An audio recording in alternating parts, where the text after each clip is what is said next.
Boa noite a todos. Com muita alegria que retorno a essa casa. Hoje nós vamos falar, mas antes de falarmos, eu acho que a gente poderia fechar os nossos olhos, levarmos o nosso pensamento até Deus Pai e agradecermos a Ele por todas as oportunidades concedidas. Agradecer o pão que não faltou e nem falta sobre a nossa mesa. Agradecer as oportunidades, agradecer a nossa casa, a nossa família.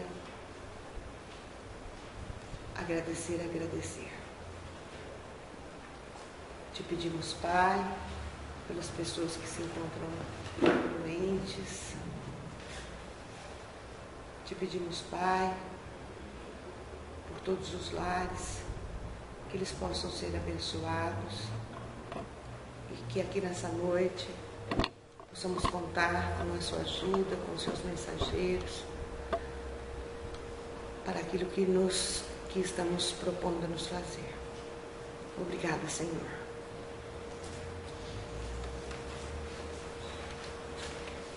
Bom, hoje nós vamos falar sobre o Consolador Prometido.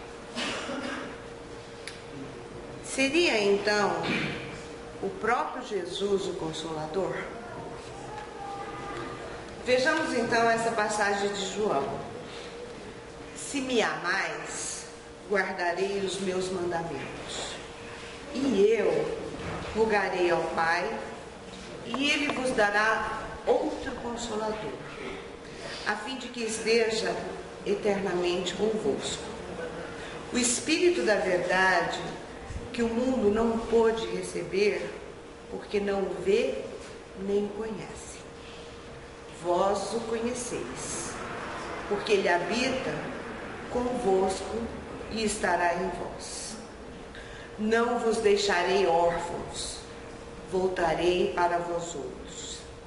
Mas o Consolador, o Espírito Santo, a quem o Pai enviará em meu nome, esse vos ensinará todas as coisas e vos fará lembrar de tudo o que vos tenho dito. Por ter dito que enviaria outro Consolador, devemos concluir com Kardec que o Consolador não é Jesus. A passagem bíblica dá a entender que ele é o Espírito da verdade. O Consolador é, segundo o pensamento de Jesus, a personificação de uma doutrina soberanamente consoladora, cujo inspirador há de ser o Espírito da verdade. Isso está em A Gênese. Kardec relaciona ao Consolador a uma doutrina soberanamente consoladora, que é o Espiritismo, e cujo inspirador foi o Espírito da verdade. Assim, o Espiritismo realiza o que Jesus disse do Consolador prometido: conhecimento das coisas, fazendo com que os homens saibam de onde vem, para onde vai e por que está na terra. Isto segundo o Evangelho, segundo o Espiritismo. É ele o verdadeiro Consolador. Kardec se referia ao Espiritismo e não ao Espírito da verdade. Para reafirmar, Kardec cita uma frase do Evangelho que afirma: o Espiritismo vem, na época predita, cumprir as promessas de Cristo. Preside ao seu advento o Espírito de verdade, que está nos remetendo a quê? Ao Espiritismo.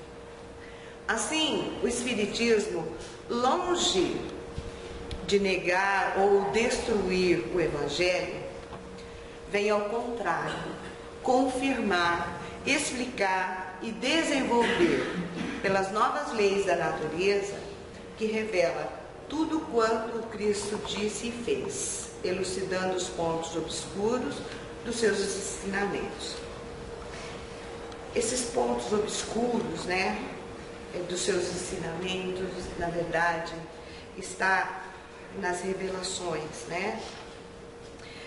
Que a doutrina esclarece, a doutrina espírita esclarece de forma sucinta no Evangelho, né? Tirando o véu das alegorias.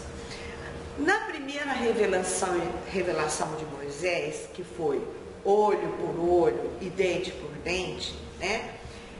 É isso, né, que vem falando dos pontos obscuros, porque na doutrina não há pontos obscuros. Então isso tem que ficar muito bem claro, né? Que na verdade Jesus não podia dizer naquela época assim, olha, enviado Moisés vindo e dizendo, olha, pode errar, que Deus perdoa, como ele diz hoje pra gente. Naquela época não era bem assim. Então fazia-se e tinha que pagar, era olho por olho e dente por dente.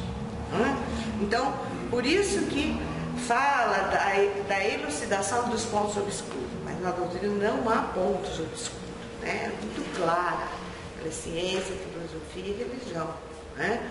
Então, Emmanuel diz assim, depois eu falo as outras revelações para vocês, tá? Essa é a primeira, por isso que eu falei desses pontos obscuros e trouxe a revelação. Emmanuel afirma que o Espiritismo revela a oficina da renovação, onde cada consciência de aprendiz deve procurar a sua justa integração. Então, cada um de nós, né, nós devemos procurar, por quê? Pelo esforço interior, pelo nosso esforço interior. Ninguém pode fazer para a gente.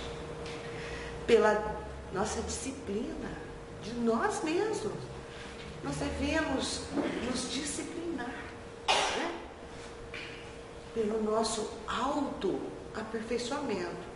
Então vocês percebem que tudo está em nós, né? Não dá para colocar nas costas de ninguém, não, né?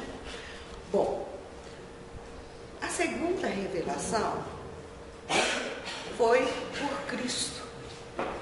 Se baterem em uma face, oferece-lhe a outra. Vê como já é bem ameno da primeira revelação, né? E a terceira revelação pelo Espírito da Verdade, ou Paracleto. Paracleto em grego significa o Consolador, né?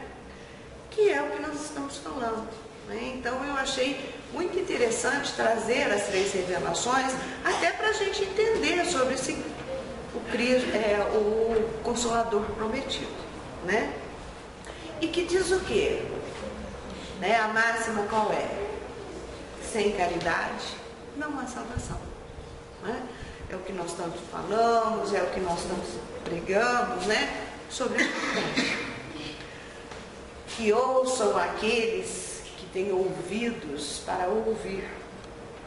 O Espiritismo vem abrir os olhos e os ouvidos, porque fala sem figuras e sem alegorias, levantando o quê? O véu deixado intencionalmente sobre certos mistérios. Lembra da primeira revelação? Olho por olho, dente por dente. Lembra disso? Né? Porque traz a consolação, o Espiritismo traz a consolação aos que sofrem, dando uma causa justa e um propósito útil de todas as nossas dores, né? Muitas vezes a gente diz, estamos sofrendo, mas já parou para se perguntar, né? Como estamos sofrendo, de onde vem, né? E o Espiritismo também nos dá uma fé inabalável no porvir, no que está vindo, né? Nos traz paciência, resignação e coragem para prosseguir. Bom, o primeiro Consolador é o próprio Evangelho. O Consolador prometido é o Espiritismo. Assim entendido porque revive as lições evangélicas na forma como Cristo ensinou, livre de dogmas e de normas, e também por esclarecer em espírito e em verdade. Kardec disse o seguinte: o Espiritismo realiza o que Jesus disse do Consolador prometido. Percebe que não pode ser Jesus o Consolador prometido? Conhecimento das coisas, fazendo que o homem saiba de onde vem, para onde vai e por que está na Terra. Lembra que eu já disse lá atrás? Um chamamento aos verdadeiros princípios da lei de Deus e consolação pela fé e pela esperança. Eu já disse isso lá atrás, nas revelações. O Espírito da Verdade, Jesus nos ensinou através da doutrina consoladora do Espiritismo, revelando que as causas estão nas existências anteriores e na própria destinação da Terra, onde o homem expia o seu passado. Também demonstrou que os sofrimentos são como crises salutares, benfeitoras, que nos ajudam, nos impulsionam, que nos levam à cura. É a purificação que assegura a felicidade nas existências futuras. O homem compreende, assim, que mereceu sofrer e acha justo o sofrimento, sabe que esse sofrimento auxilia o seu adiantamento e aceita sem queixas, como o trabalhador aceita o serviço que lhe assegura o salário. Assim, com a vinda de Jesus à Terra, marcou o início de uma nova era. O advento do Espiritismo veio trazer novas luzes e um imenso manancial de consolo para a humanidade. Cumprindo a promessa de Cristo, o Espiritismo chama os homens à observância das leis naturais do progresso, da ação e reação, e de intercâmbio entre os dois planos da vida. A lei de ação e reação nos ensina que o destino pode ser mudado todos os dias com os atos que praticamos. Por isso, o retroagir, ou seja, o modificar o que está feito, é uma máxima dentro dos postulados espíritas. O Espiritismo lhe dá uma fé inabalável no futuro, e a dúvida pungente não tem mais lugar na sua alma, fazendo ver as coisas do alto. A importância das vicissitudes terrenas se perde no vasto e esplêndido horizonte que ele abarca, o Espiritismo. E a perspectiva de felicidade que o espera lhe dá paciência, resignação, coragem. Contudo, para compreendermos integralmente as mensagens de Jesus, devemos aprender a decodificá-la. Precisamos de uma chave. Esta chave é a doutrina espírita. Jesus, o mestre. Kardec, o professor. Jesus, a porta. Kardec, a chave. Como afirma Emmanuel. A doutrina como espírita, como consolador prometido, nós podemos refletir. A doutrina espírita restaura o cristianismo na Terra. A doutrina espírita, como fé raciocinada por excelência, lança luz sobre todos os pontos e revelações do Evangelho de Jesus Cristo. A doutrina espírita é o sol das almas, ensinando o homem a viver.